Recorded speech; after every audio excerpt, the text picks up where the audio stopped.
Hi, my name is Sally, and as you can probably tell, I'm an avatar.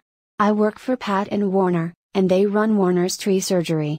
Warner has been treating sick trees for over 50 years, and Pat has been answering the phone, talking to the customers, and lining up work, and basically doing everything else that needs to be done. Warner is making a series of videos that hopefully contain all the things he's learned about trees over the last 50 years. This is the first one. It's about the danger the ash fly poses to mastic trees. If you would like to help us get the word out to other people, this would be a good time to like this video and subscribe to our channel. Thank you.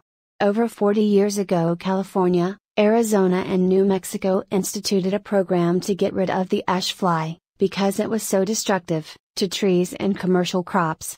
The ash fly basically gets in anything with the leaf, and this tiny insect can completely defoliate at least 40 species of trees.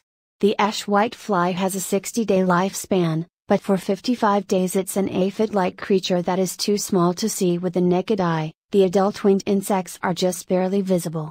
In the past, California, Arizona, and New Mexico were successful in eradicating this pest with a combination of poisoning neighborhoods, crops, and orchards, and importing the ash fly's natural predator, a very small wasp, but at this time, as far as I know, nothing is being done about them.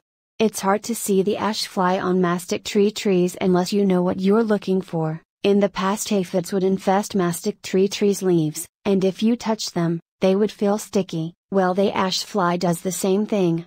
So, if your mastic tree's leaves are sticky and you live in Maricopa County, Arizona, you probably have the ash fly. The difference between the ash fly and the aphids is the ash fly will turn the mastic tree leaves white, and if you know what you're looking for, before that happens, the top leaves of the mastic tree will look a little weird. So, if you see your neighbor's trees with a few of their branches turning white, this is probably caused by a boring insect that's went completely around a particular branch, or it's caused by the ash fly. In order to control the ash fly, you need to poison the trees. You also need to start fertilizing your trees on a regular basis. I'm going to tell you which poison to use in a minute, but first you need to understand that the poison I recommend has nitrogen in it, and too much nitrogen is bad for trees. So, you need to put the poison down, and then 6 months later you get a good general purpose fertilizer, and you treat the trees with it. If you live anywhere within 30 miles of Mesa, Arizona, you need to get Warner out to treat your trees with something that will kickstart their immune system. You see, every cell of every plant has enzymes that dissolve fungus, bacteria, and viruses, and because the ash fly has been in your trees, those enzymes have been depleted.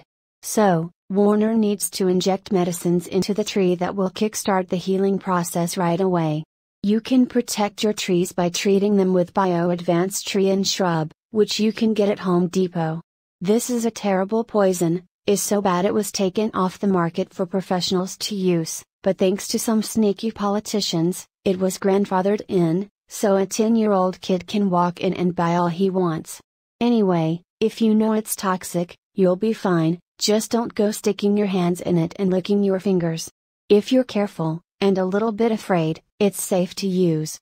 If you use the liquid, you pour the amount you need in a bucket with water, and you put the water down close to the base of the tree, and then you water it in. If you use the powder, you put the powder down close to the base of the tree and then you water it with a sprinkler.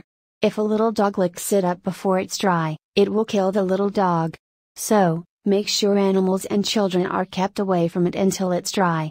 You only need to put it down once a year, and in 3 years, if you do it yearly, you will not only get rid of the ash fly, but it will also get rid of all the boring insects in a tree.